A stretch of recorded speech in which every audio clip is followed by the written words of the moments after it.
The council chamber stretched across 3 star systems, connected by quantum links that made distance meaningless. Representatives from 2,847 different species sat in their designated sections. Some breathed oxygen, others methane. Some had bodies made of crystal, while others existed as clouds of organized particles. But today they all watched the human delegation with varying degrees of annoyance. Ambassador Chen stood at the human podium, her dark suit crisp and professional. She was a small woman by human standards, barely 5.5 feet tall, but she had represented Earth for 20 years. Behind her, the other human delegates sat quietly, their faces unreadable. Chairman Velkoth, a towering reptilian being from the Zephyrian Empire, activated his speaking crystal. His voice boomed through every translation device in the chamber. "The vote is complete. 2,846 species in favor. 1 opposed. The Expansion Limitation Act is now law." Murmurs of satisfaction rippled through the chamber. The Drachnid representatives clicked their mandibles in approval. The crystalline collective hummed with pleasure. Finally, they had put restrictions on humanity's rapid expansion across the galaxy. Ambassador Chen did not sit down. She remained standing, waiting for the noise to quiet. Something in her posture made Chairman Velkoth pause. He had known Chen for 2 decades. This stillness was new. "Ambassador Chen," he said, a hint of condescension in his tone. "The vote is concluded. You may be seated." "No," Chen said simply. Her voice was calm, carrying easily through the translation systems. "I will not be seated because I will not be staying." The chamber fell silent. Even the species that communicated through light patterns seemed to dim. Chen looked around the vast space, making eye contact with representatives she had worked with for years. Some had been friends, most had been colleagues in recent months, many had become adversaries. "For 150 years, Chen began, humanity has been a member of this council. We have contributed, we have assisted, we have protected, we have built. And for 150 years, we have heard the same complaints. We are too aggressive, we expand too quickly, we interfere too much, we are too loud, too bold, too human." A Drachnid delegate interrupted. "You must understand, Ambassador. Your species—" "I understand perfectly," Chen cut him off. Something in her tone made even the massive insectoid being close his mandibles. "We understand everything.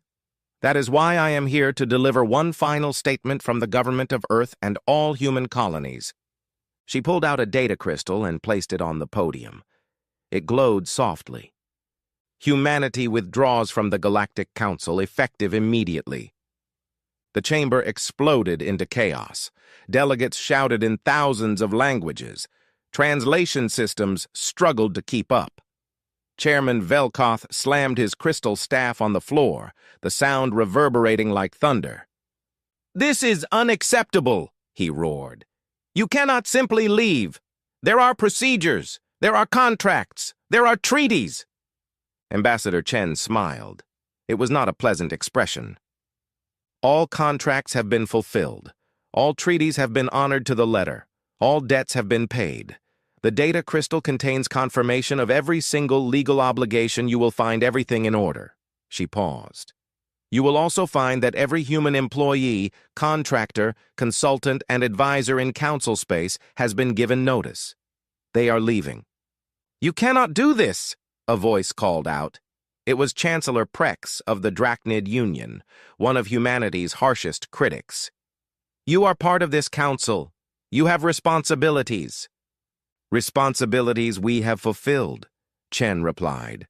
"But apparently fulfilling them makes us aggressive. Building makes us dangerous. Helping makes us interfering. You have made your position clear. You do not want our involvement. Very well. You shall have exactly what you wished for."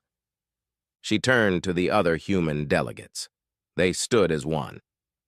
"This is theatrical posturing," Chairman Velkoth said, but there was uncertainty in his voice now. "You will return within a week, asking to rejoin. You need the council more than the council needs you." Ambassador Chen looked at him for a long moment. "Perhaps," she said quietly. "I suppose we will all find out together." And then, without another word, every human in the chamber vanished. Not left, vanished. Emergency teleportation, directly to their ships in orbit. Within seconds, alerts began flooding into the chamber. Human vessels were leaving every council station, every embassy, every trade post, thousands of ships, all moving at once. Chairman Velkoth stared at the empty human section. "This is madness," he whispered. But the humans were already gone. In the hours that followed, the scale of the withdrawal became clear. It was not just diplomats. Human military advisors left their posts. Human engineers disappeared from maintenance stations. Human doctors evacuated from medical facilities. Human teachers abandoned their positions at universities. Human traders closed their businesses. Every single human in council space was going home. The council initially tried to stop them. A Zephyrian patrol attempted to intercept a human evacuation convoy near the Delton sector. The patrol ships found themselves unable to move, their systems frozen but undamaged. By the time they regained control, the human ships were gone. A Drachnid administrator tried to prevent human workers from leaving a vital power station. The humans simply walked out. The administrator threatened to arrest them for breach of contract. The humans showed him their termination notices, filed and approved 3 months earlier, with all obligations fulfilled. They had been planning this. For 48 hours, it was chaos. But it was organized chaos. Humans moved with purpose and precision. They did not run. They simply left, calmly and completely. The human colonies were different. They did not leave because they were already home. But they did change. Colonial governors made simultaneous announcements. They were declaring independence, not from Earth, but from Council jurisdiction. Ancient defense systems, ones the Council did not know existed, powered up around human worlds. When a Council scout ship approached the human colony on Andros Prime to investigate, it was met by a wall of weapons satellites. The ship was not fired upon. It was simply told to leave. When the captain protested, citing Council authority, the response was simple. "The Council has no authority here anymore. Leave now." The scout ship left. But the strangest thing, the thing that began to disturb even the most dismissive Council members, was Sol's system itself. Earth went silent. Not conquered, not destroyed, just silent. Every broadcast stopped. Every communication signal ended. Every entertainment stream, every news channel, every scientific data transmission, every commercial beacon gone. The flood of human culture that had poured out from Earth for 150 years simply stopped. It was as if someone had thrown a switch and turned Earth off. Junior analyst Kirava, a young insectoid being from the Mantis Collective, noticed it first. She worked in the Council's communications monitoring department, a job most considered boring. Her role was to catalog broadcast signatures from member worlds, ensuring that communication protocols were being followed. Earth had always been her most active file. Humans broadcasted constantly. Music, news, entertainment, scientific papers, commercial advertisements. The sheer volume of human communication had required its own dedicated servers. Now those servers were empty. Kirava checked her systems 3 times, certain there was an error. But there was no error. Earth was simply not transmitting anything. The Sol system was still there. Scans showed it was intact, populated, functioning. But it was not talking. For a species that had been the loudest voice in the Council for 150 years, this silence was wrong. Humans did not do silence. They debated, argued, shared, discussed, broadcast, transmitted, and communicated constantly. It was their nature. But now, nothing. Kirava flagged her report and sent it up the chain of command. She marked it as unusual, but not critical. After all, the humans had only been gone for 2 days. They were probably just reorganizing. She could not have known that her report would be the first warning of what was coming. In his private chambers, Chairman Velkoth reviewed the withdrawal data. His advisors stood nearby, waiting for instructions. "They will be back," he said, though he sounded like he was trying to convince himself. "Humans are emotional, impulsive. They will realize they need the council and return." His primary advisor, a cautious being named Zeltoth, made a gesture of uncertainty. "My lord, perhaps we should attempt communication. Ambassador Chen was always reasonable if we reach out." "No," Velkoth said firmly. "If we reach out now, it looks like weakness. They left. Let them feel the consequences of isolation. They will return, and when they do, it will be on our terms." But even as he said it, Velkoth felt a small seed of doubt. He remembered Chen's face. That strange, calm smile. That was not the face of someone making an emotional decision. That was the face of someone who had planned everything. Across the galaxy, in the newly independent human colony of Nova Terra, Governor Williams stood on a balcony overlooking the capital city. Behind him, his military commander, General Ramirez, waited quietly. "All personnel accounted for?" Williams asked. "Yes, sir. Every human in council space is either home or on their way home. Not a single casualty. Not a single incident beyond minor intimidation attempts that failed." Williams nodded. "And the defense systems?" "Active. Full coverage. Nothing gets in or out of human space without our permission." "Good." Williams continued to stare at the city below. Lights were coming on as evening fell. Life continued, peaceful and normal. His people did not know yet what was coming, what had to come. "Do you think they understand?" Ramirez asked quietly. Williams smiled, the same smile Ambassador Chen had worn. "Not yet. But they will. You cannot appreciate light until you have sat in darkness. The council is about to learn what darkness looks like." "How long do we wait?" "As long as it takes. Days, weeks, months. However long it takes for them to understand what they had, what they lost, what they threw away because it was easier to resent us than appreciate us." "And if they never learn?" Williams turned to face his friend. "Then we stay silent. Forever if necessary. We will not beg to be appreciated. We will not plead to be valued. Either they learn or they fall. That is their choice, not ours." He walked back inside, leaving the general alone on the balcony. Above them, in orbit, hundreds of warships hung in the darkness. Ships the Council had never seen.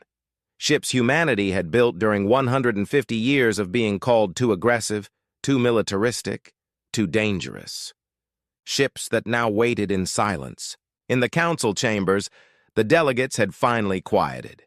The shock was wearing off, replaced by anger for some, concern for others. Kirava sat in the communications center, watching her monitors. The silence from Sol System continued. She pulled up historical data, comparing current readings to past patterns. What she saw made her antennae twitch with worry. For the past 150 years, Earth had maintained thousands of communication relays across council space. They were small things, easily overlooked. Humanity had said they needed them for coordinating their far-flung operations. The council had not objected. Those relays were shutting down, one by one, quietly and systematically. Kirava began to understand. Those relays did not just serve humanity. They served everyone. They boosted signals, routed communications, maintained connections across vast distances. Humans had built and maintained them for free, claiming it was simpler than paying council fees.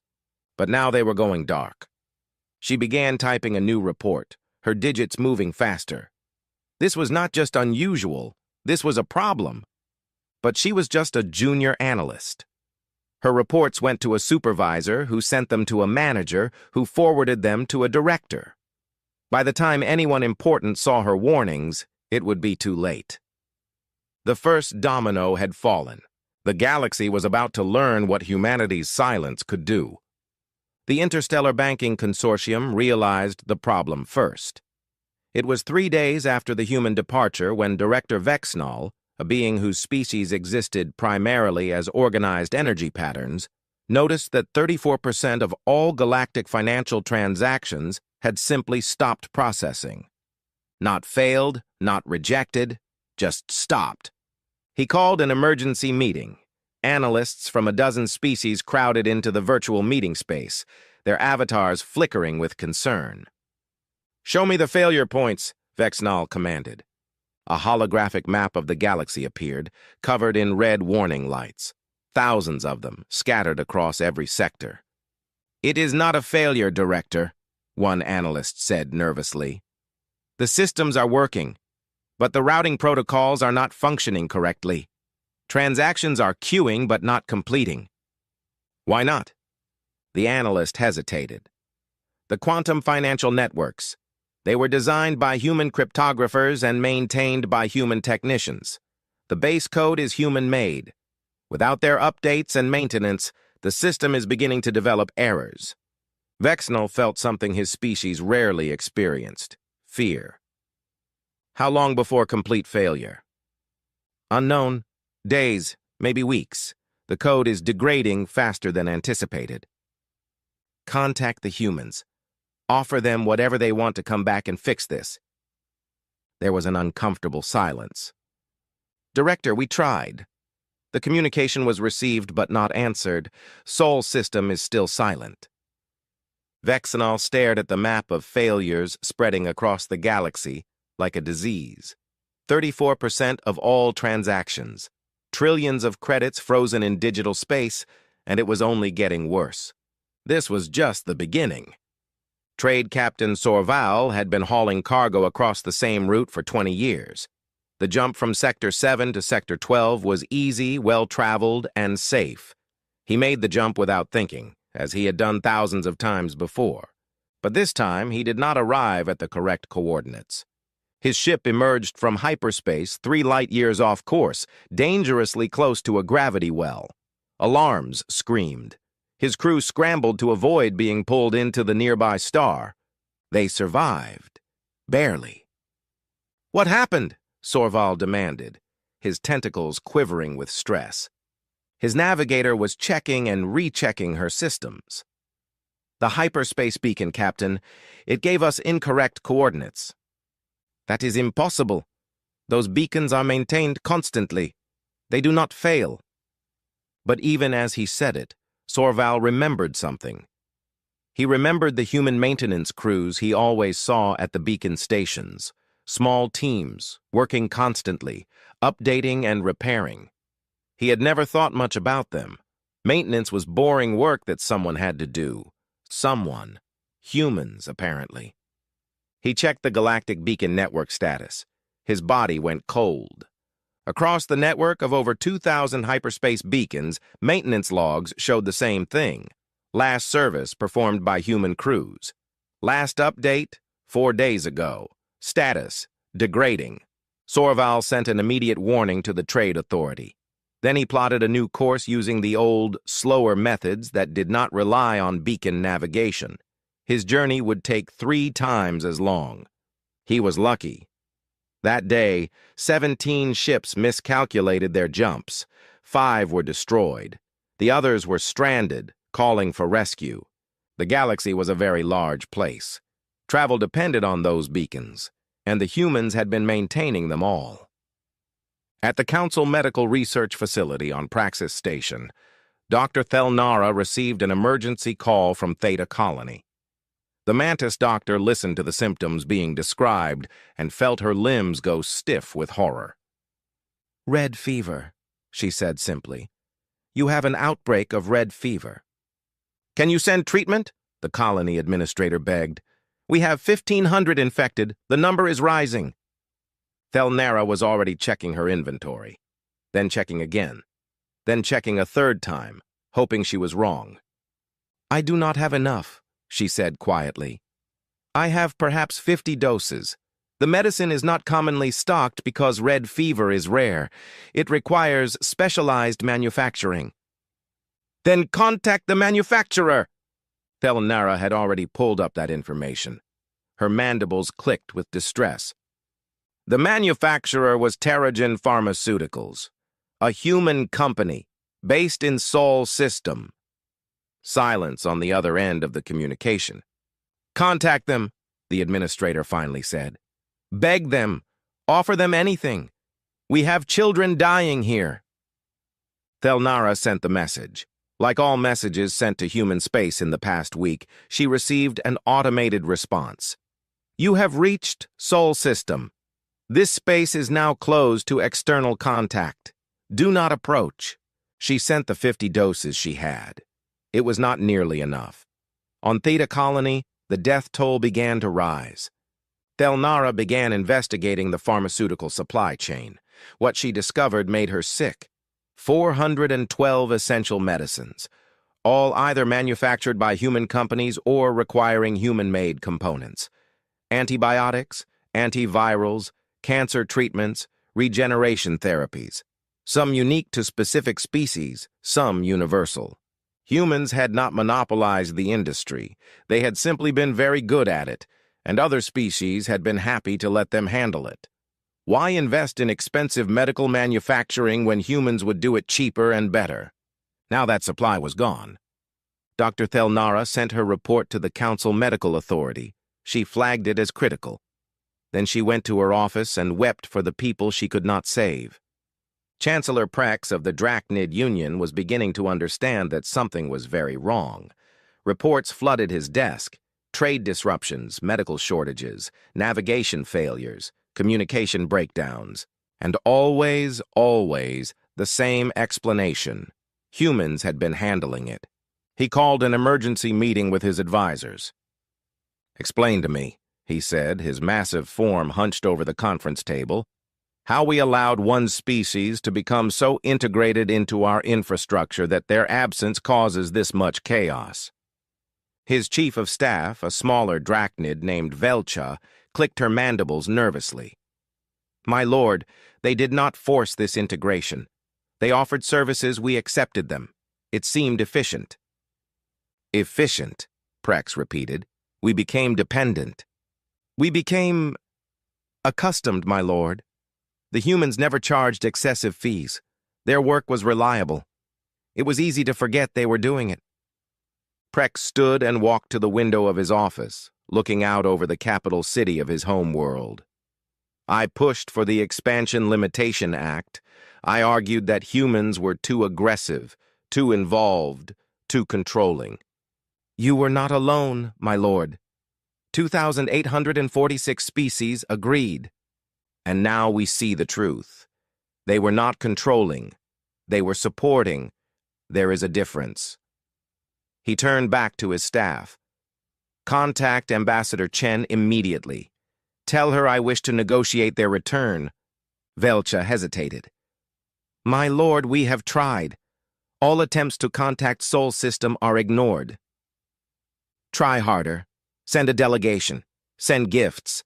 Send apologies. I do not care. Get the humans back." But even as he gave the order, Prex knew it would not be that simple. He remembered Ambassador Chen's face as she left. That was not the face of someone who would be easily convinced to return. That was the face of someone teaching a lesson. In the Council's Central Security Office, alarms began to sound. Pirate activity along the trade routes had increased by 300% in just 1 week. Security Director Kaltos studied the reports with growing alarm. The attacks were concentrated in areas that had previously been safe, areas where pirate activity had been nearly zero for decades. "What changed?" he demanded. His assistant brought up historical patrol data. "Sir, these routes were patrolled by human military vessels. They called them training exercises and logistical movements. We thought they were just moving their ships around." They were protecting the trade routes. Yes, sir. Apparently. Kaltos felt anger rising. And they never told us? Never asked for compensation? They told us, sir. Multiple times. We dismissed it as humans being human, aggressive, militaristic, inserting themselves where they were not needed. Kaltos looked at the map of pirate attacks spreading like wildfire. They were needed. The Council security force scrambled to fill the gaps, but they were spread too thin, moving too slowly. Pirates were smart. They knew the humans were gone, and they knew the Council could not respond fast enough. Ships were seized. Cargo was stolen. Civilians died. The safe galaxy that the Council had enjoyed for generations was becoming dangerous again. Junior analyst Kirava had been working non-stop for a week. Her initial report about Earth's silence had been ignored. Her second report about the communication relays had been filed away. Her third report about infrastructure failures had finally gotten attention. Now she had been pulled into an emergency task force. Her job: figure out exactly what humans had been doing in Council space and what their absence would affect. The answer, she was discovering, was everything. She sat surrounded by holographic displays, each showing a different system: financial networks, trade routes, medical supplies, defense coordination, scientific databases, entertainment distribution, universal translation protocols, terraforming consultation, genetic research, energy grid management. The list kept growing. "This cannot be right," said her supervisor, a crystalline being named Thorax. "One species cannot be this integrated into everything." "It was not sudden," Kirava explained. "It was gradual. Over 150 years, humans offered services. They were good at these services. They were reliable and cheap, often free. Other species accepted. Why not? It was beneficial. But now we see the cost of that benefit. We became dependent without realizing it." Thorax studied the displays. "How bad is it?" Kirava highlighted sections in red. "Critical failures will begin in these areas within days. Major disruptions in these areas within weeks. Long-term degradation in these areas within months." Nearly the entire display was highlighted. "Show me what humans were doing that the Council knew about," Thorax said quietly. Kirava filtered the data. A small portion of the display remained. "This is what they did officially. Diplomatic services, some trade, some cultural exchange. And the rest? The rest was what they did without fanfare: maintenance, support, protection. They did it so smoothly that no one noticed it was happening." Thorax was silent for a long moment. "We took them for granted." "Yes," Kirava said simply. "Can we fix this without them?" Kirava looked at her supervisor. She respected Thorax, but she needed to be honest. "Eventually, yes. We can relearn what they were doing. We can rebuild the systems they maintained. We can fill the roles they filled. But it will take years, maybe decades. And in the meantime—" She did not need to finish. They both knew what would happen in the meantime: chaos, collapse, suffering. Chairman Velkoth finally authorized a diplomatic mission to Sol System. He chose 5 ships, crewed by the most diplomatic and non-threatening species available. The fleet was led by Ambassador Klenoth, a being known for his peaceful negotiation skills. Their instructions were simple: apologize, negotiate, convince the humans to return. The fleet entered human space, broadcasting messages of peace and friendship on all frequencies. They announced their diplomatic status. They requested an audience. Sol System did not respond.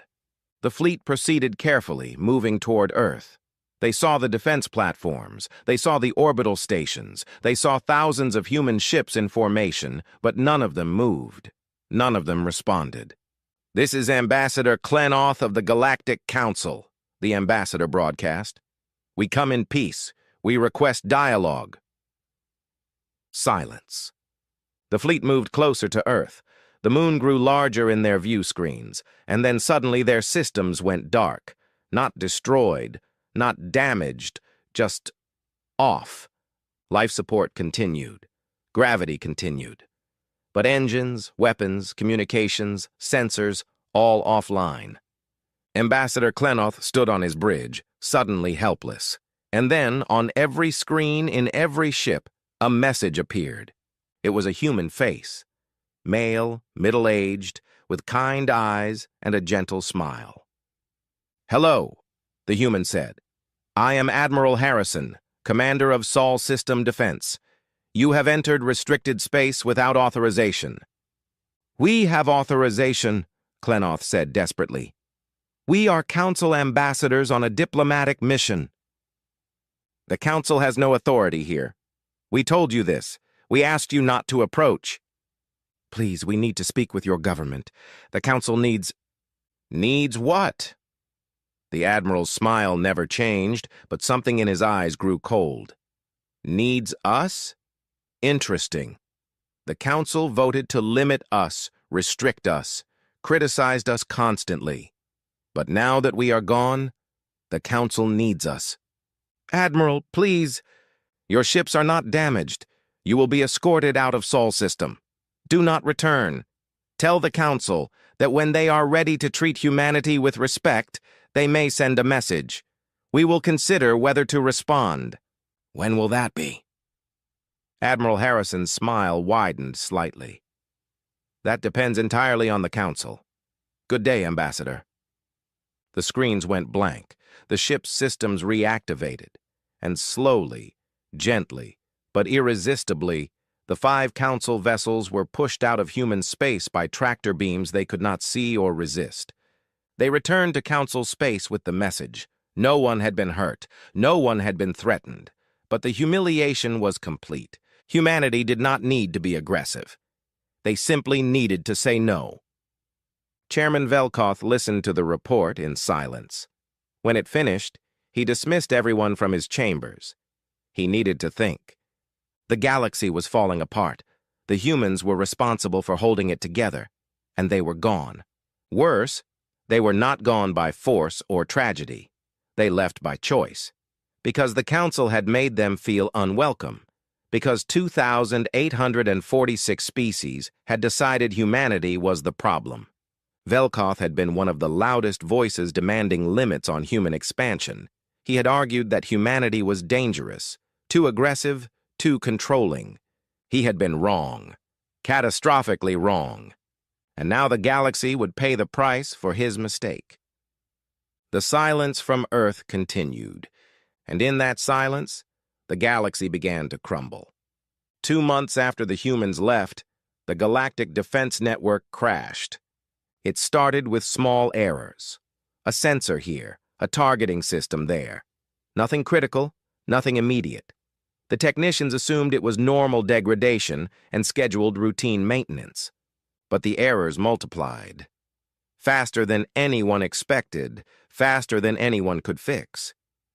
Defense Director Martek stood in the network control center, watching red warning lights spread across the holographic display like an infection. His species did not sweat, but he felt the equivalent burning through his body. "Talk to me," he commanded. "What is happening?" The head technician, a multi-limbed being named Sorplex, worked frantically at her console.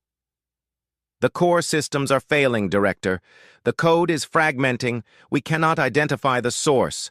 Then bring in specialists. Offer whatever fees necessary." "Sir, we have.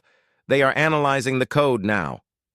Sorplex's voice cracked with stress. "They say the architecture is beyond their expertise. The network was designed by humans, sir.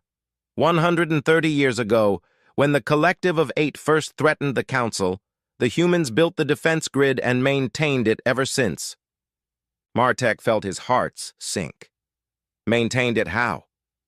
"Constantly, sir. Updates, patches, optimization. The base code is human-designed, but they added layers upon layers of improvements over the decades. No one else understood it well enough to work on it. The humans did it all. And they never shared the complete specifications? They offered, sir, multiple times. The offers are in the archives. But the council decided it was unnecessary.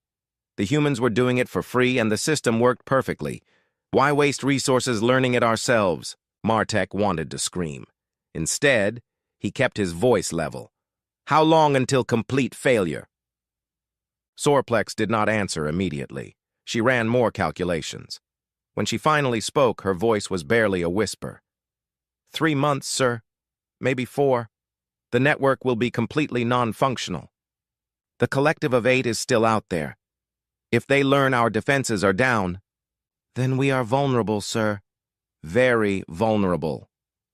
Martek sent an emergency report to the council. The defense network protected every council world from external threats.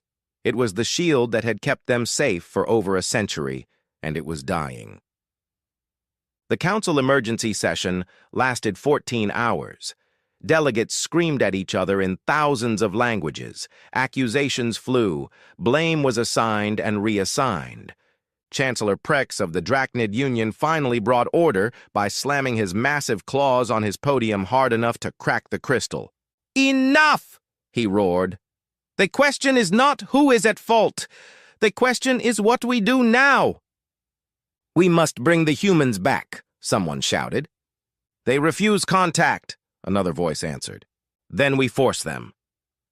Force them? With what? Our defense network that is failing. Our fleet that relied on human logistics? Our weapons that needed human maintenance? The chamber fell silent. The truth was spreading like poison. They could not force humanity to do anything. Not anymore. Maybe not ever. Junior analyst Kirava had been promoted. She was no longer junior, and she was no longer just an analyst. Now she was the head of a task force dedicated to understanding and documenting humanity's true role in council operations. What she was finding terrified her.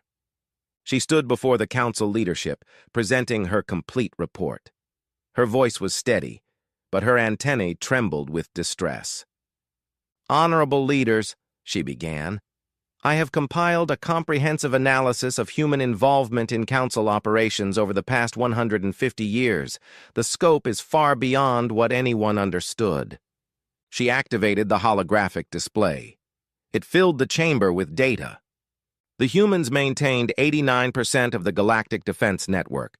They performed routine maintenance on over 2,000 hyperspace navigation beacons. They operated or supplied 412 categories of essential medicines. They maintained the Universal Translation Database, updating it daily with new linguistic patterns. They provided the logistics network for council fleet operations. They mediated 340 ongoing territorial disputes. They patrolled trade routes against piracy. They operated the quantum banking infrastructure. Enough, Chairman Velkoth interrupted. His voice was hollow. "We understand. Continue." Kirava hesitated, then pressed on. "The critical point, Chairman, is that humanity did most of this work without formal contracts or compensation. They simply did it. When asked why, they said it was easier to do it themselves than to coordinate with council bureaucracy. We accepted this explanation and forgot they were doing it." She pulled up financial records. In the past 150 years, humanity contributed over 7 trillion credits worth of services to the council infrastructure. They charged for almost none of it. They called it their contribution to galactic peace and prosperity. "And we thanked them by restricting their expansion and calling them aggressive," Prex said bitterly. "Yes, Chancellor." The silence in the chamber was absolute. Kirava pulled up another display. "There is more. The humans were also preparing for threats the council refused to acknowledge." "Explain," Velkoth said. "The collective of 8. Humanity has been monitoring them for decades. They filed reports. They warned the council repeatedly that the collective was building military strength. They recommended defensive preparations. Every report was dismissed as human paranoia and militarism." "Show me these reports." Kirava pulled them up. Hundreds of them, detailed analyses of collective fleet movements, strategic assessments, warning after warning after warning, all filed away, all ignored. The humans were right, Velkoth said softly. They saw the threat. They tried to warn us. We did not listen. No, Chairman. We called them warmongers and told them to stop interfering in galactic politics. Velkoth stood slowly. He looked around at the assembled delegates. Many looked ashamed. Some looked angry. All looked scared. We have made, he said carefully, a catastrophic mistake. Before anyone could respond, alarms began to sound. Emergency alerts flooded every console in the chamber. Defense Director Martek appeared on the main screen, his expression grim. Chairman, the Collective of 8 has launched an invasion. Multiple fleets crossing into Council space. They are hitting border worlds. How many ships? Thousands, sir. This is a full-scale invasion. The chamber erupted into panic. Velkoth tried to maintain order, but even he felt fear clawing at his mind. Deploy the defense fleet, he commanded. Sir, without the network fully operational, coordination will be difficult. And sir, Martek hesitated. Our fleet has not been properly maintained in 2 months. The human maintenance crews are gone. We have functional ships, but not at full capacity. The Collective of 8 had been waiting, watching. They had seen the humans leave. They had seen the Council weaken. And now they struck. Within 1 week, 17 Council worlds surrendered without firing a shot. Their orbital defenses failed to activate. Their planetary shields flickered and died. Their weapon systems malfunctioned at critical moments.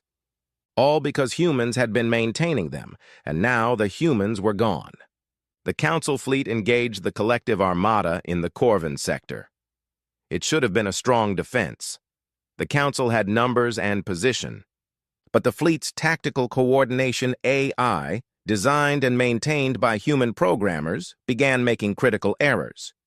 Ships received conflicting orders, formation patterns collapsed. The carefully rehearsed battle plans fell apart. The Council fleet retreated in disarray. More worlds fell.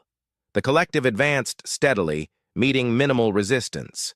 They could not believe how easy it was. The mighty Galactic Council, the alliance that had dominated this region of space for thousands of years, was crumbling like paper. In her office, Kirava worked through the night, compiling more data. She was looking for something specific now, something she suspected but needed to confirm. She found it in the archived files, a proposal from 40 years ago, submitted by Ambassador Chen herself. The proposal outlined a comprehensive defense plan against the Collective. It included fleet positioning, defensive satellite networks, early warning systems, and military coordination protocols. It was detailed, professional, and clearly the work of someone who understood military strategy. The Council had rejected it. Too expensive, too militaristic, too aggressive. Humanity was being paranoid again. But Kirava found something else in the files. A note buried deep in the archived data. Proposal rejected by Council. Humanity will implement defensive measures independently in human territory. We hope the Council never needs them, but if you do, they will be available. Kirava stared at the note. Even after being rejected, even after being called paranoid and militaristic, humanity had built the defenses anyway, just in case the Council needed them. And now the Council did need them. Desperately. She took her findings to Chairman Velkoth personally. The chairman looked older now, worn down by stress and failure. He read Kirava's report in silence. They built defenses for us, he said finally. Even after we rejected their help, even after we insulted them. Yes, Chairman. Where are these defenses? Human territory, sir, along the borders between Council space and human colonies. The humans created a defensive perimeter around Council worlds, not their own worlds. They were protecting us. Velkoth closed his eyes. The weight of his mistakes was crushing him. They were not aggressive, he said quietly. They were selfless. They saw threats we refused to see. They built protections we refused to fund. They maintained systems we forgot existed, and we thanked them by calling them dangerous and passing laws to limit them. Yes, Chairman. We did not just lose a member species. We lost our protectors, our supporters, our friends. He looked at Kirava. Can we fix this? Not without them, sir. Not in time. Then we must convince them to return. They refuse all contact, sir. Velkoth stood, straightening his robes. Then we must give them a reason to listen. We must show them we understand what we lost, what we did wrong. How, sir? I do not know yet, but I will find a way. I must. 3 days later, a message arrived at Council headquarters.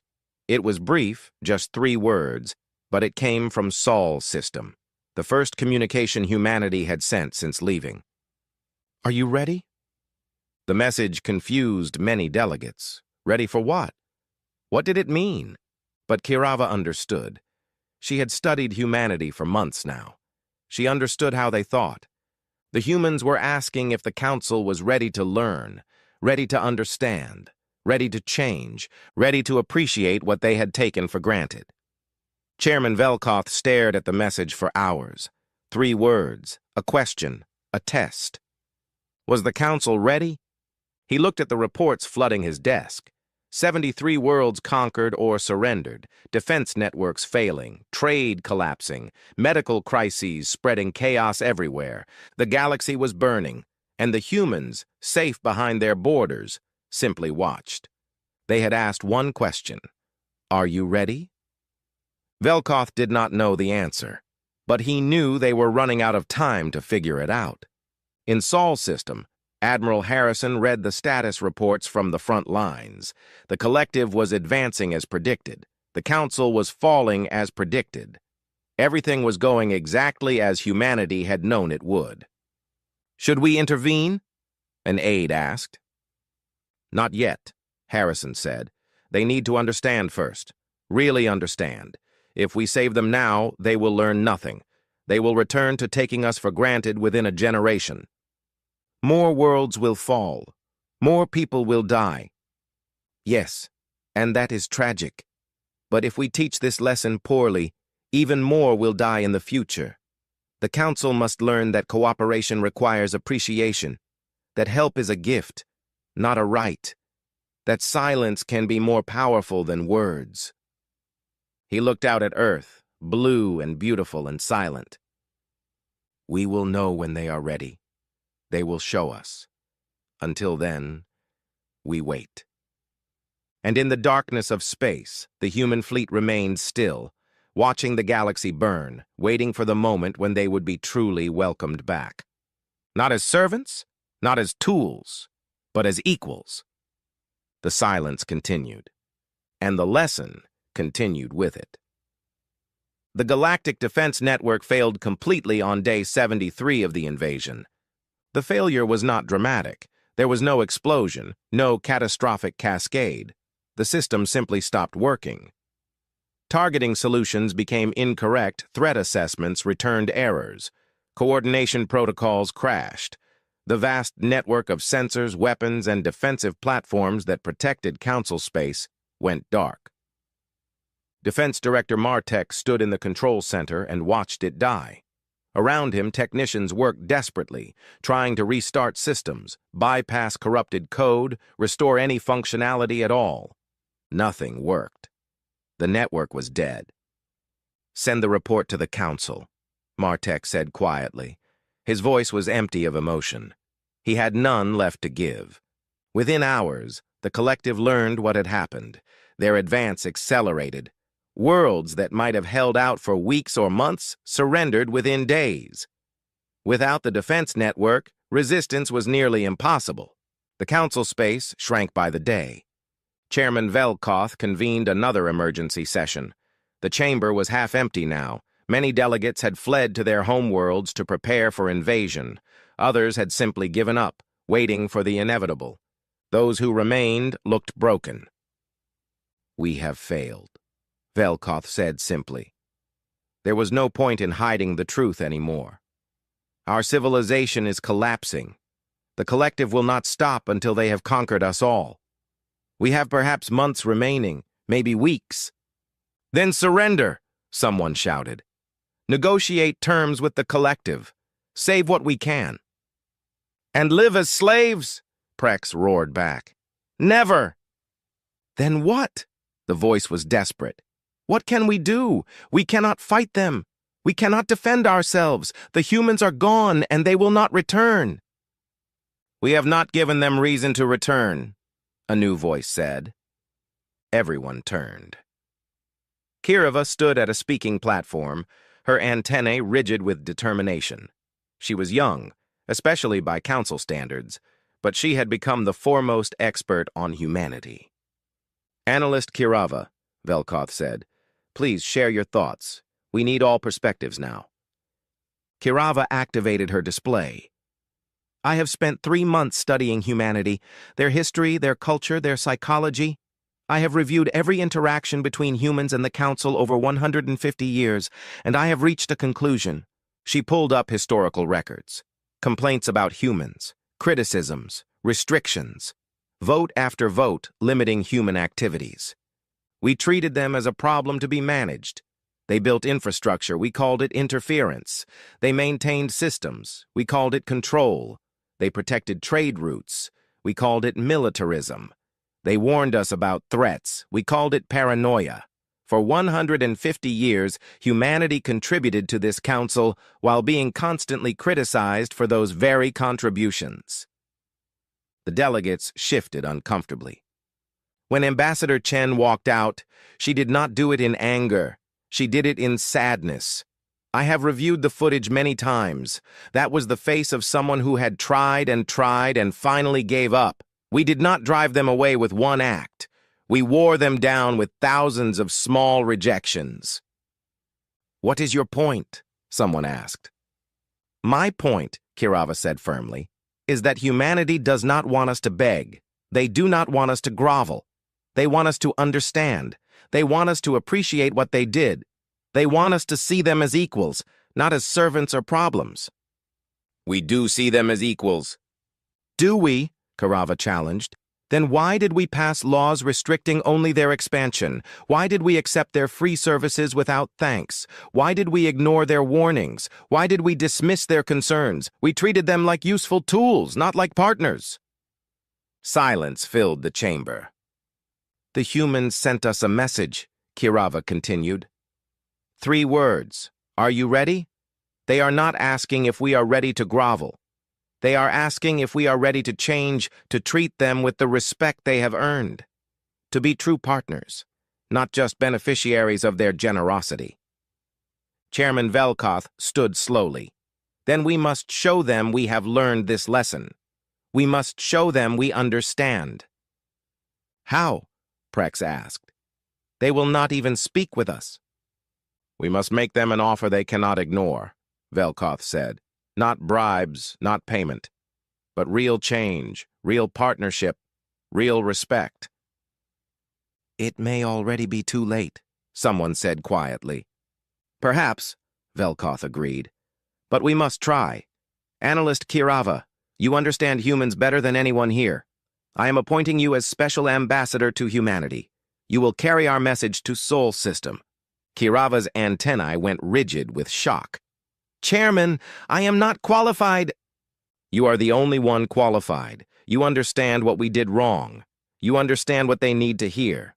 Will you do this?" Kirava looked around the chamber. She saw fear, yes, but also hope. Desperate, fragile hope. "Yes, Chairman. I will try." 3 days later, Kirava's small diplomatic vessel approached Sol System.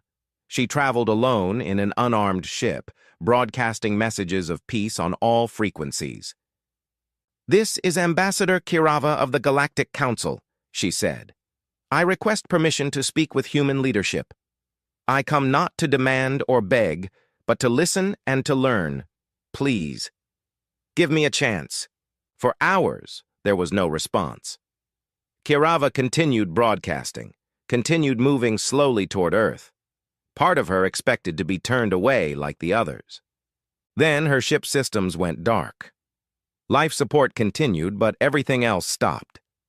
She felt her ship being pulled gently toward the moon. Luna Station materialized around her. Docking clamps engaged. Her ship settled into a berth. A voice came through her communication system. Ambassador Kirava, you are cleared to exit your vessel. Someone will meet you. With trembling limbs, Kirava opened her ship's hatch. The human waiting for her was female, middle-aged, with silver-streaked hair and calm eyes. She wore a simple suit, no military uniform, no ceremonial robes. Ambassador Kirava, the human said with a slight smile. I am President Martinez of Earth. Welcome to Luna Station. You are the first council representative we have allowed to enter our space since the departure. Why me? Kirava asked. Because you tried to understand. Come, we have much to discuss. President Martinez led Kirava through Luna Station. The facility was massive, far larger than any council member had realized. Shipyards stretched in every direction. Factories hummed with activity. Military vessels in numbers that made Kirava's limbs weak lined the docks. You have been building, she said quietly. For 150 years, Martinez confirmed. Every time the council criticized us for being too militaristic, we built another ship. Every time they limited our expansion, we developed new technologies. Every time they called us aggressive, we strengthened our defenses. Not because we wanted war, but because we knew it would come eventually.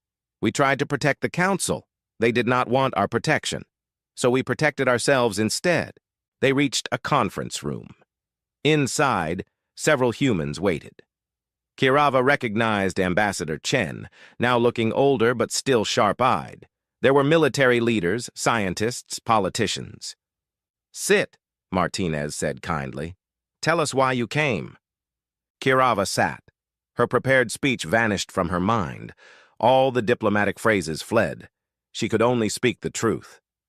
We were wrong, she said simply. The council was wrong. I was tasked with analyzing humanity's role in council operations. What I found horrified me. You gave everything. You asked for nothing. You protected us while we resented you for it. You maintained our civilization while we complained about your methods. And when you left, everything collapsed. We did not just lose a member species, we lost the foundation of our entire society. The humans listened without interrupting. The collective is destroying us, Kirava continued.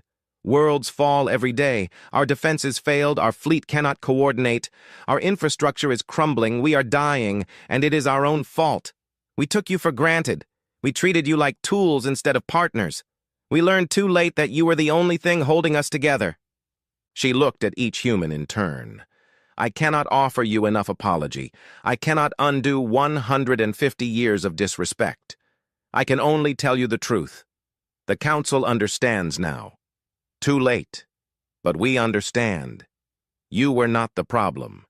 You were the solution. And we threw you away. Silence filled the room. Ambassador Chen spoke first. Why should we help? Give me one reason why humanity should shed blood to save the council. I cannot, Kirava said honestly. You owe us nothing. We owe you everything. If you choose to remain silent, to let us fall, you would be justified. We made our choice. We should face the consequences. Then why are you here? Because... Kirava struggled to find words. Because despite everything, I believe humanity is better than we are. I have studied your history. Your own world was divided for millennia. You fought terrible wars. You made terrible mistakes. But you learned. You grew. You chose cooperation over domination. You chose to help others even when it cost you. That is who you are. She met Chen's eyes. I am here because I hope that humanity's compassion is stronger than our stupidity. that your desire to help is stronger than your justified anger. I am here not because we deserve your help, but because billions of innocent people need it. People who never voted against you, who never criticized you, children who do not understand why their worlds are burning. President Martinez leaned forward. And if we help, what changes? How do we ensure this never happens again? The Council is prepared to offer full autonomy for human territory, Kirava said. Complete independence in your own affairs. We will restructure Council voting to give humanity real power, not just a single vote among thousands. We will publicly acknowledge everything you did for us. We will— No, Chen interrupted. Kirava felt her hope crumble. No? Those are concessions born from desperation, Chen explained. Yes, we will accept them, but that is not enough. We need something deeper. We need the Council to fundamentally change how it treats all members, not just humans. We need transparent acknowledgement of contributions. We need fair distribution of responsibilities. We need respect for all species who help maintain galactic civilization, not just lip service while taking their work for granted. Martinez nodded. Humanity was not the only species doing thankless work. We were just the most visible and the most criticized. There are dozens of species who maintain infrastructure, provide services, protect others. They are ignored just like we were. That must change. It will, Kirava promised. I will make it my life's work. Then we have a basis for negotiation, Martinez said. She stood and walked to the window. Outside, the human fleet hung in space, vast and powerful. We will help you defeat the collective, she said quietly. We will save the Council, but on our terms. Full partnership, real authority, and genuine respect. Not just for humans, but for everyone who contributes to the common good. The Council must learn that civilization is built on cooperation, and cooperation requires appreciation. Yes, Kirava agreed. Yes to all of it. Then let us begin, Martinez said, turning back. Admiral Harrison, prepare the fleet. We have a galaxy to save. Kirava felt tears running down her face. Thank you, she whispered. Thank us by making sure the Council learns this lesson, Chen said firmly. Make sure they never forget what their arrogance cost. Make sure they never again take their protectors for granted. I will, Kirava promised. I swear it.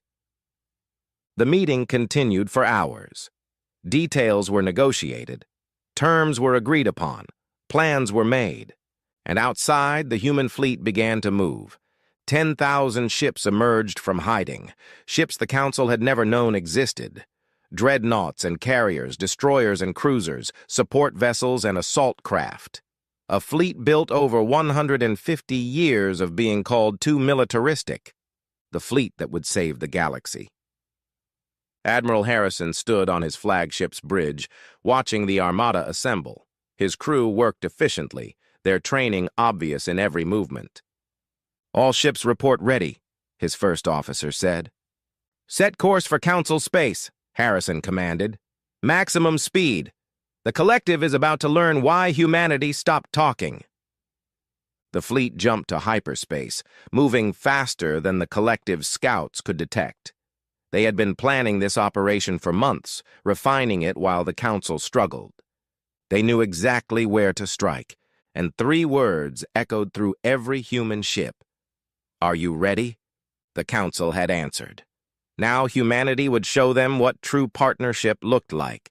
The silence was ending, but the lesson would never be forgotten.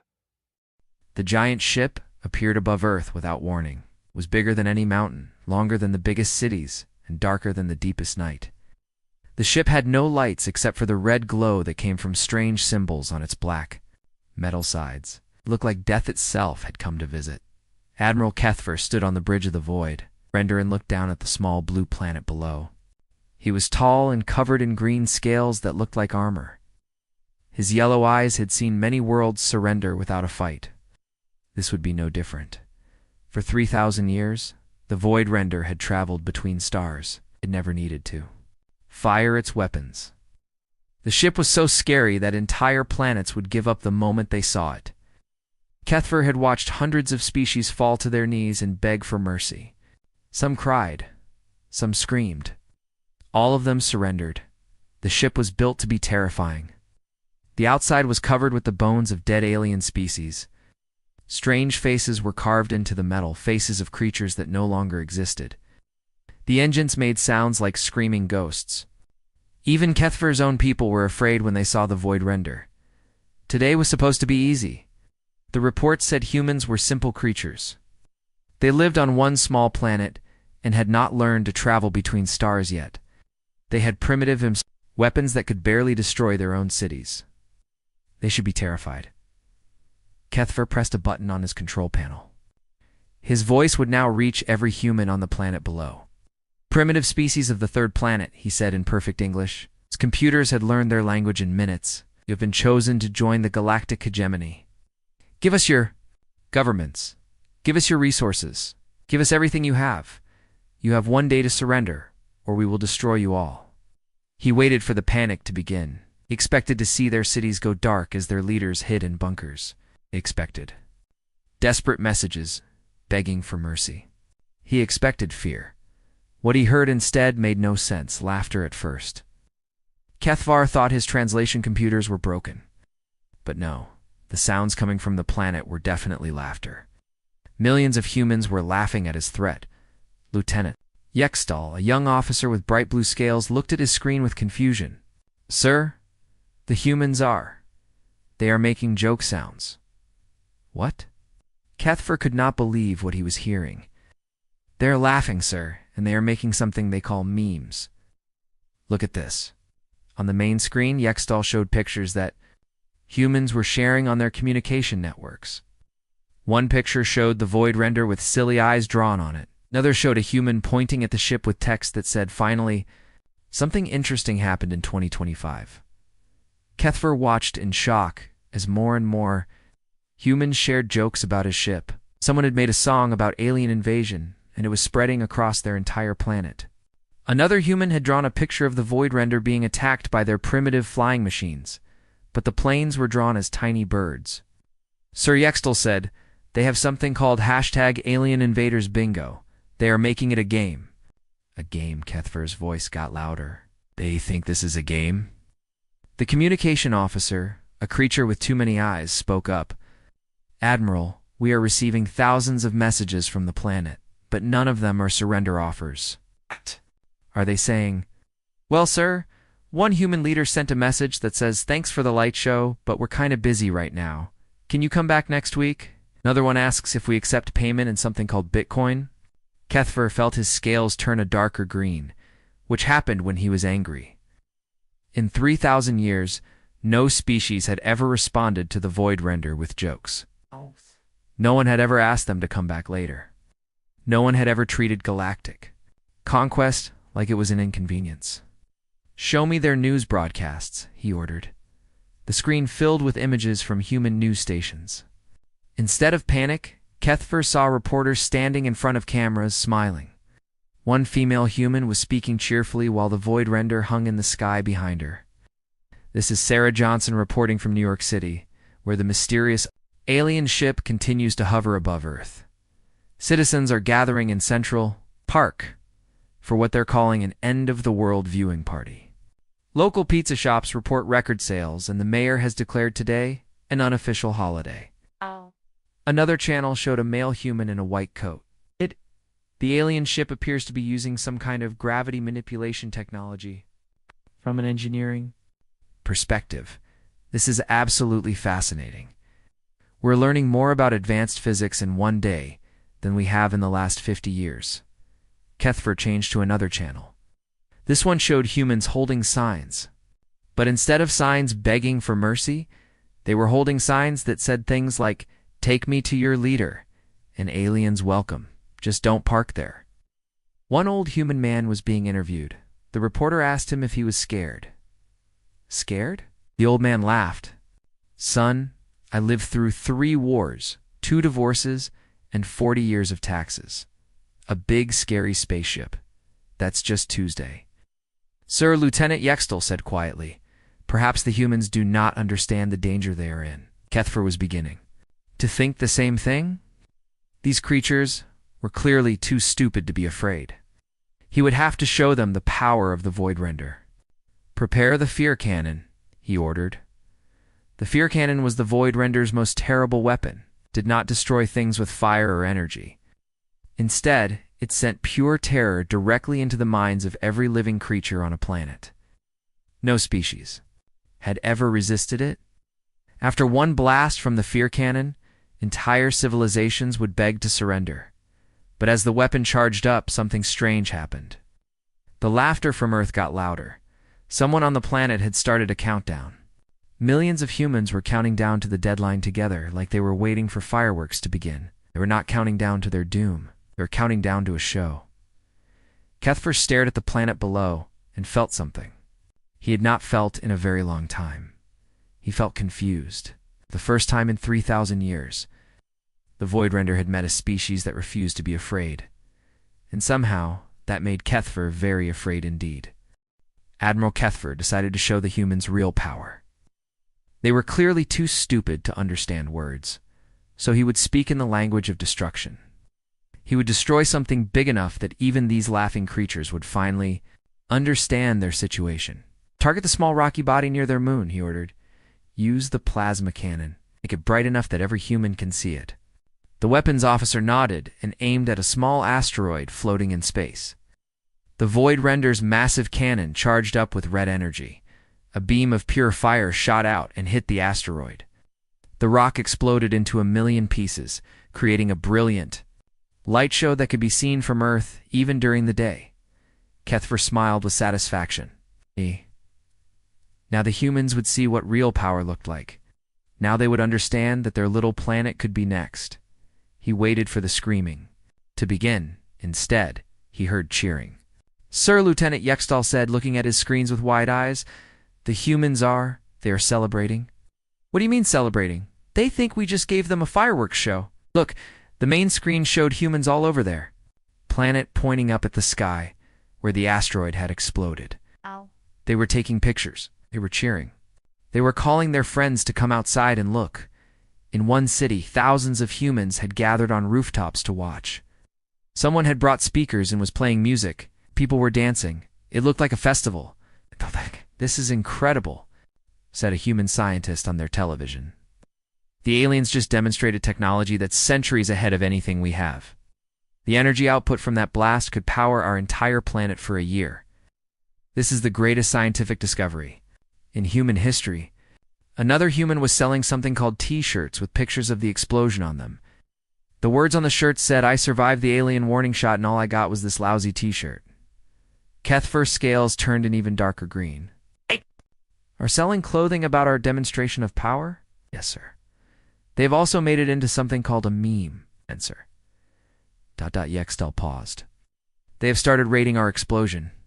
Most humans give it 7 out of 10 stars. They say it was pretty good, but they have seen better fireworks.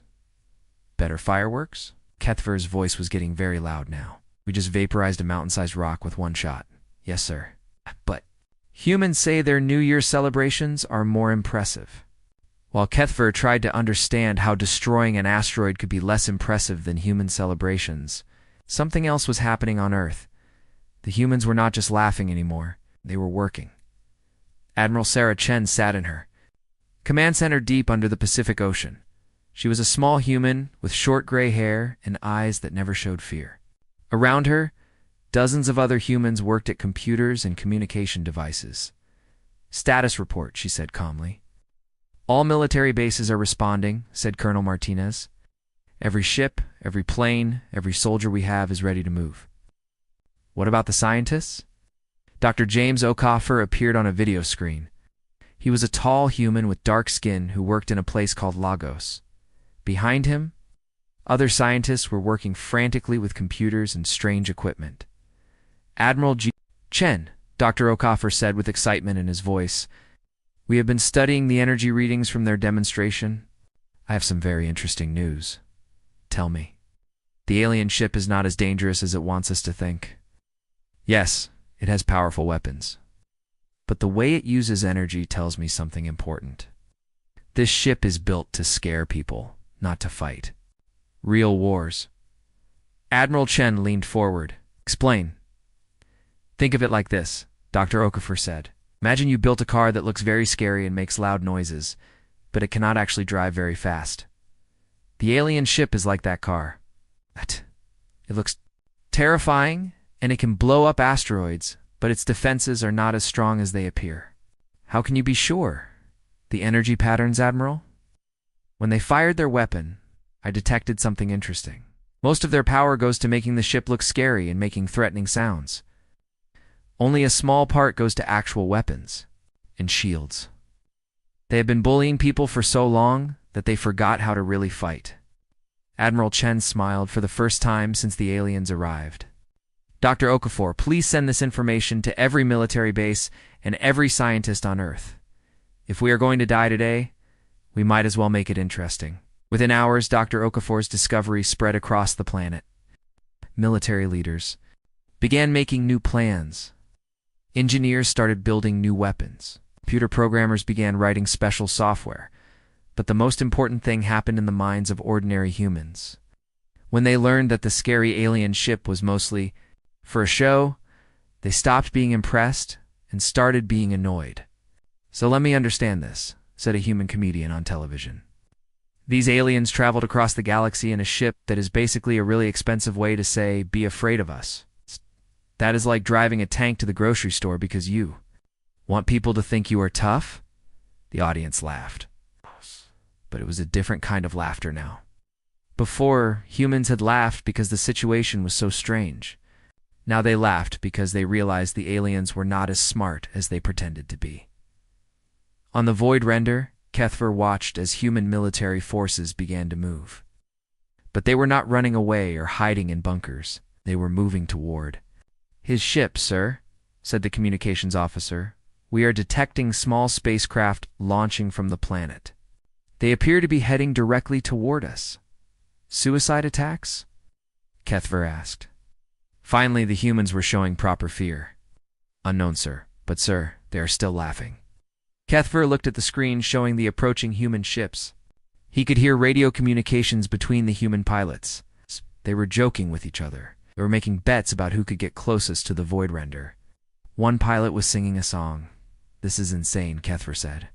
No species behaves like this, sir, Lieutenant Yextel said quietly.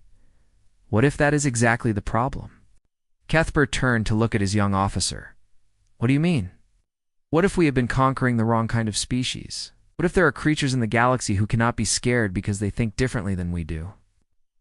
Time in his long life, Admiral Kethver began to wonder if the void render had finally met something it could not intimidate.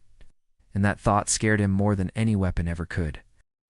The deadline was almost here. Admiral Kethver had given the humans 24 hours to surrender, and now only 2 hours remained. He expected to see their leaders begging for mercy on every communication channel. Instead, he saw something. That made no sense at all. The humans were preparing for war. Sir, Lieutenant Yextal reported, we are detecting massive movement across their planet. Their military forces are not hiding. They are moving toward launch positions. Launch positions? Kethver studied the readings. How could they possibly launch at us?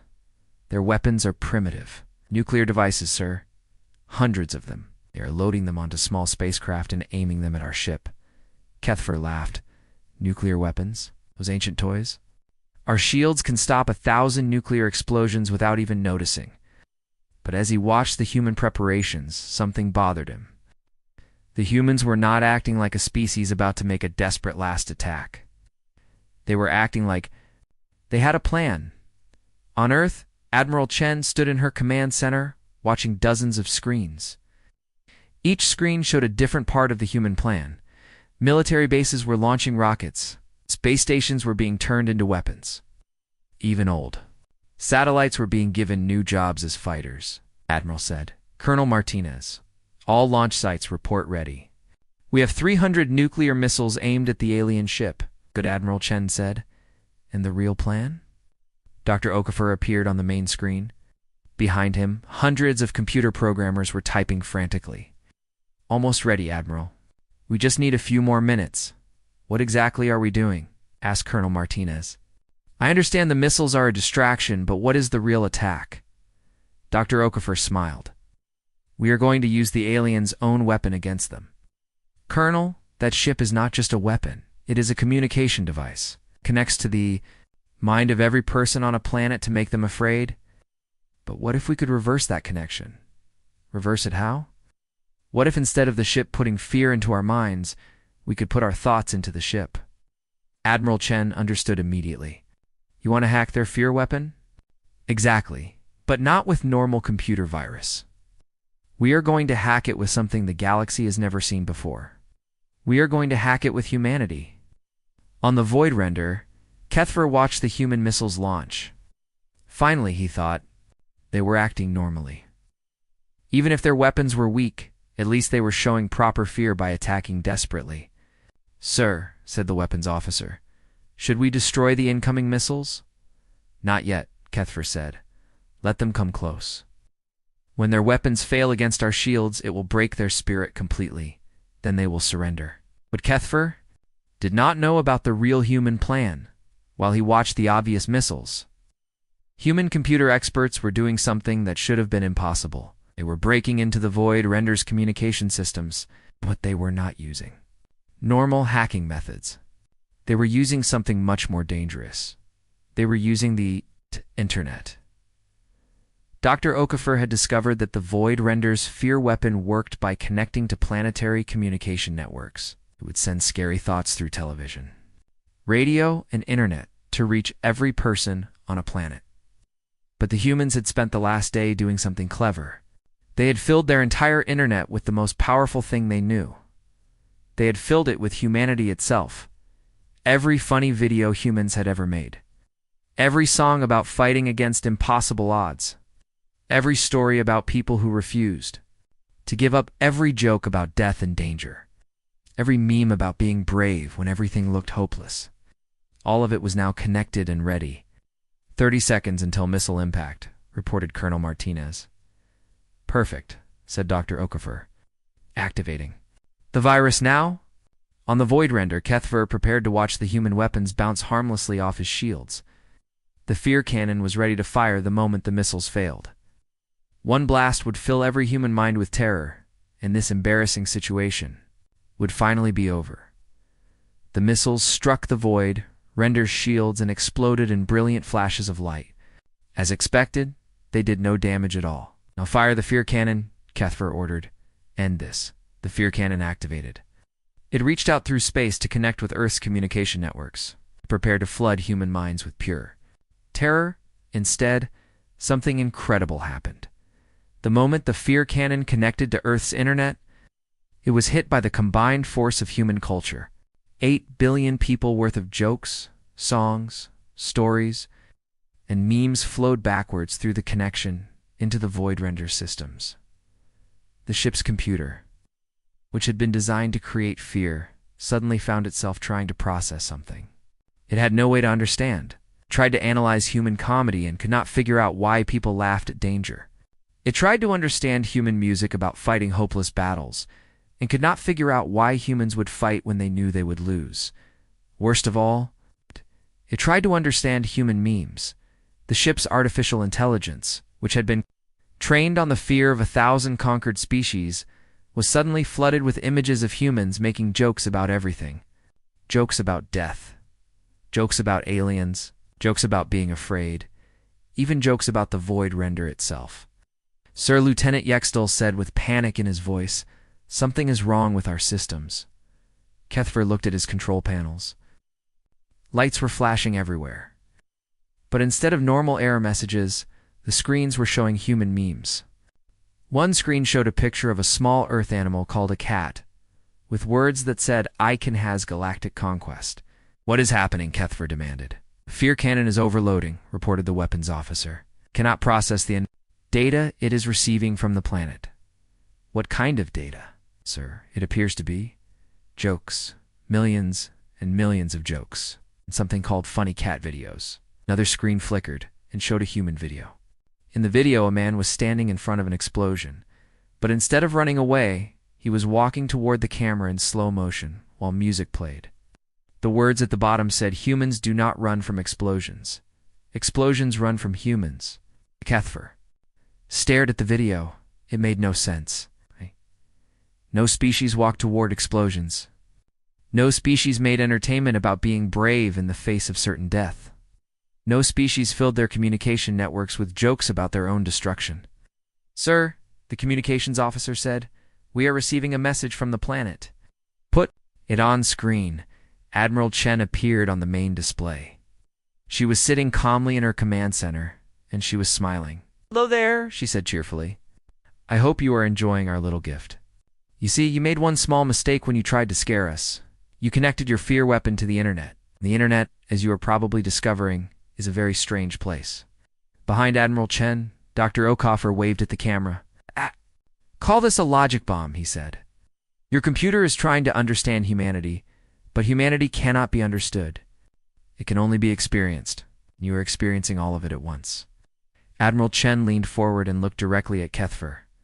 "You want to know what makes humans different? Do not fight because we think we can win. We fight because some things are worth fighting for, even if we lose. Apparently, your ship's computer is learning that lesson right now." Kethfer looked around his bridge. Half of his systems were offline. The other half were showing human jokes. And somewhere in the ship's computer, an artificial intelligence that had conquered a galaxy was trying to figure out why humans thought everything was funny. For the first time in 3,000 years, the Void Render was not in control of the situation. The virus spread faster than Admiral Kethfer could understand. What had started as a simple hack of the Void Render systems was becoming something much bigger. The ship's communication array was still connected to the galactic network, and now human culture was flowing through it like water through a broken dam. "Sir," Lieutenant Yextel said, his voice shaking, "the virus has reached the galactic communication grid. It is spreading to other hegemony ships." Kethfer watched his screens in horror. The Void Render was not just receiving human jokes and videos. It was sending them out to every corner of the galaxy. Every hegemony base, every conquered world. Every slave colony was now receiving the same flood of human defiance that had broken his ship's systems. "Cut all external communications," he ordered. "I cannot, sir. The systems are not responding to commands. They are only responding to—" Lieutenant Yextel paused, looking embarrassed. "Responding to what? To memes, sir?" On the planet Zephyr 7, insectoid workers had labored in the crystal mines for 200 years without hope. Their people had surrendered to the hegemony long ago, and they had accepted that freedom was impossible. But now, strange signals were coming through their work communication devices. Zakdal was pulling a heavy cart of crystals when his communication implant activated. Instead of work orders from his hegemony overseer, he heard something incredible. Music. Human music about fighting when everything seemed lost. The translation device in his head converted the human words. "We will rock you. We will rock you. Somebody better put you back into your place." Other workers stopped what they were doing. They'd never heard anything like this. The music was followed by a voice, clear and strong. "This is Admiral Sarah Chen of Earth," the voice said. "If you are hearing this message, it means you live. Under hegemony control, we want you to know something important. You do not have to be afraid anymore." Zakdal looked at his fellow workers. IV. For the first time in 2 centuries, he saw something in their eyes that had been missing. He saw hope. On the academic world of Kepler 4 for to be, Professor Maldus had spent 50 years teaching young aliens about the glory of the hegemony. It was safe work. It paid well. And most importantly, it kept him from being sent to the labor camps. But now his classroom computers were showing him something that changed everything.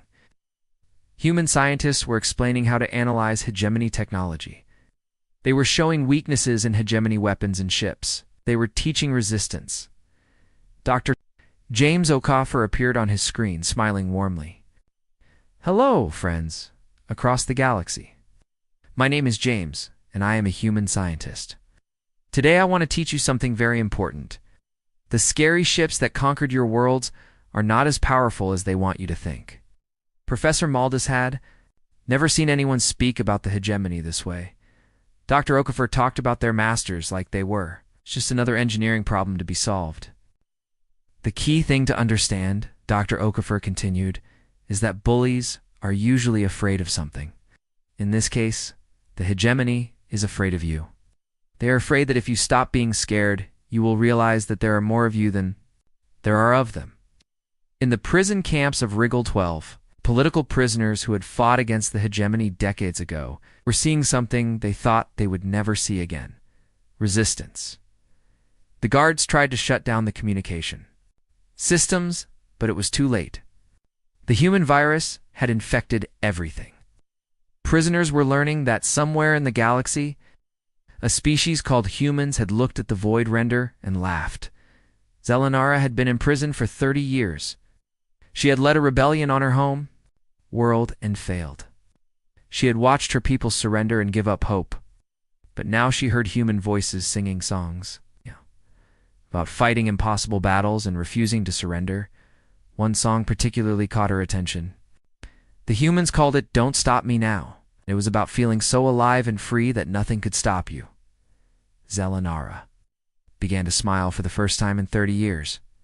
Back on the void render, Admiral Kethfer was learning what panic felt like. Reports were coming in from across the galaxy. Slave worlds were stopping work. Academic planets were teaching resistance instead of obedience. Prison camps were experiencing riots. "Sir," the communications officer said, "we are receiving messages from Hegemony High Command. They are ... They are very angry. Put them through." The screen showed Supreme Commander Veltar, the most powerful leader in the hegemony. His purple skin was dark with rage, and his 6 eyes were all focused on Kethfer. "What have you done?" Veltar roared. "Reports are coming in from every sector. Our subjects are rebelling. They are using tactics they learned from these humans."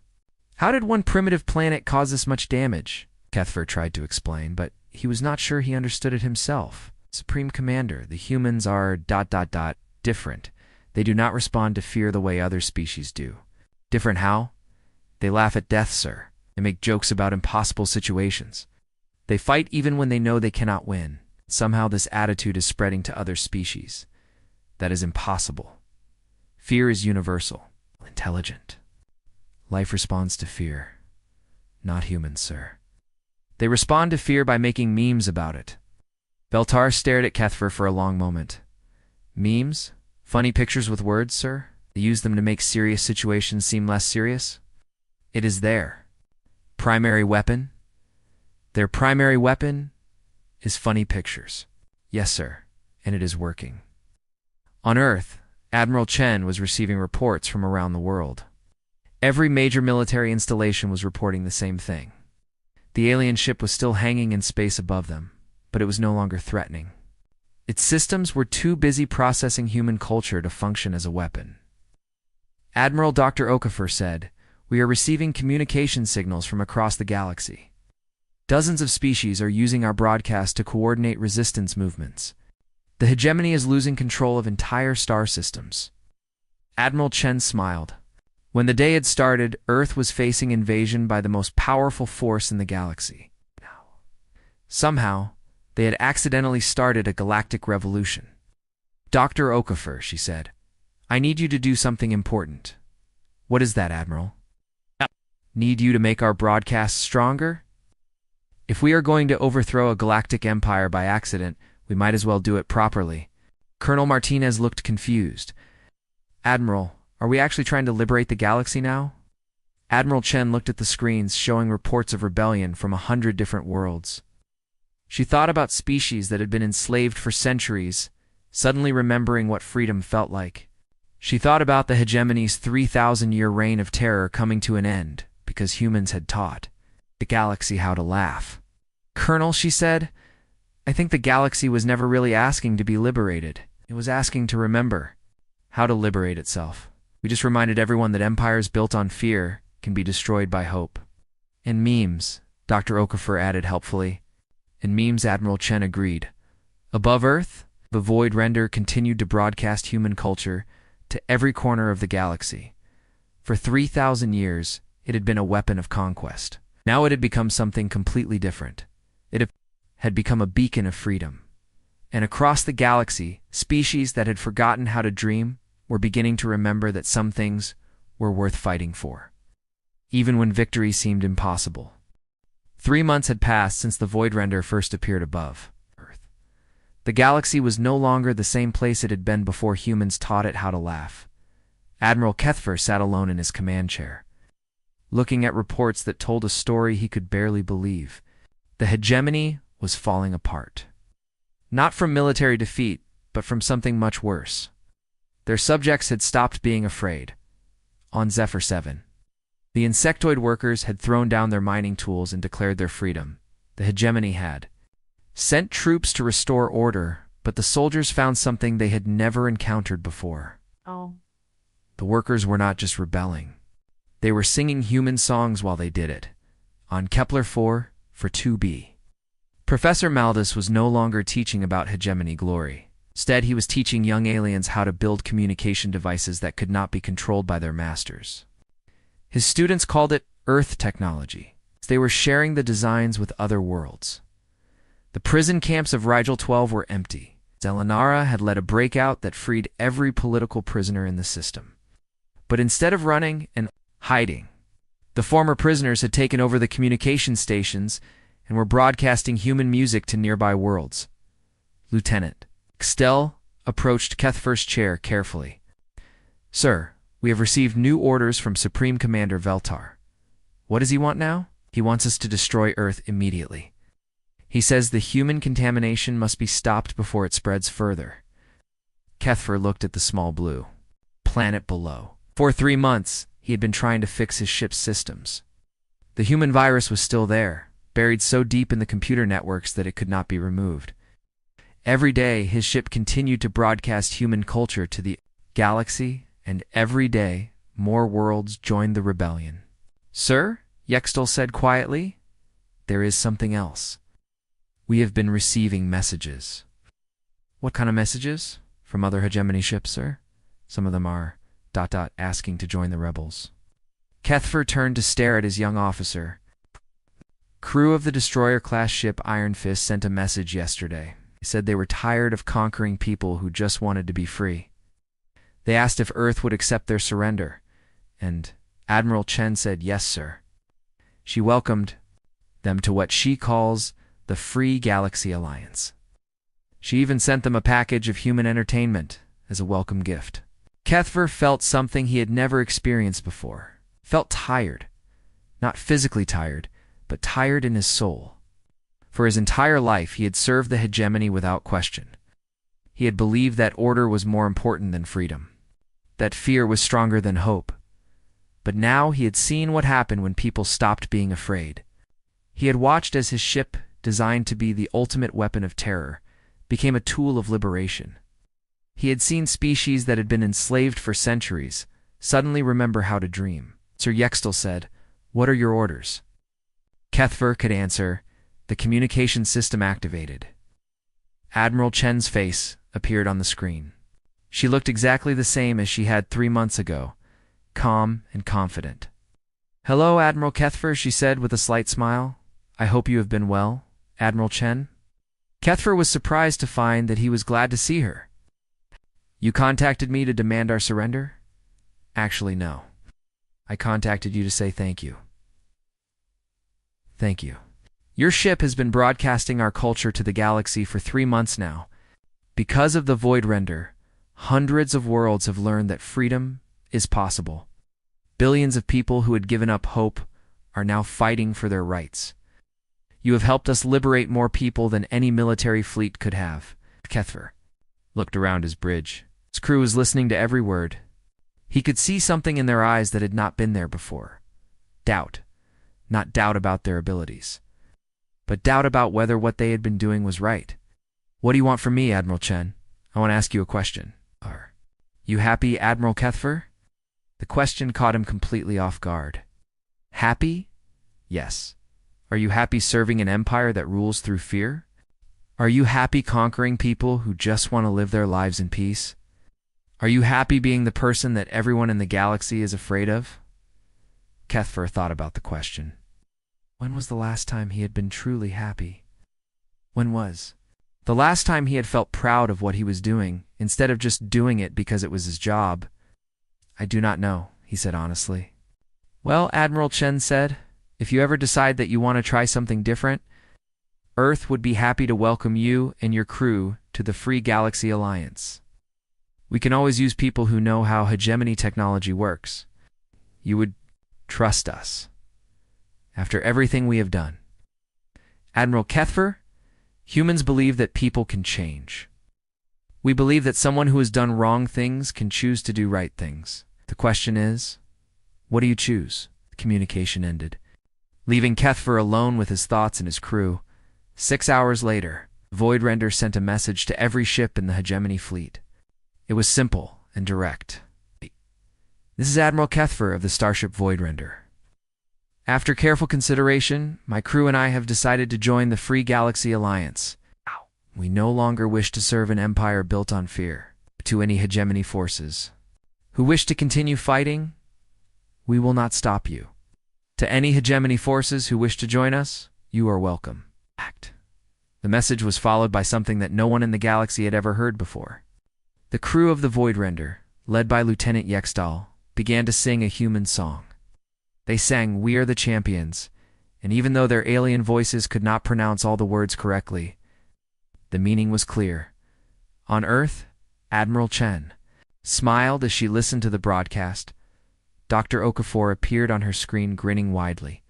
"Admiral," he said, "we are receiving surrender messages from hegemony ships across the galaxy. Looks like our accidental revolution has become a real revolution.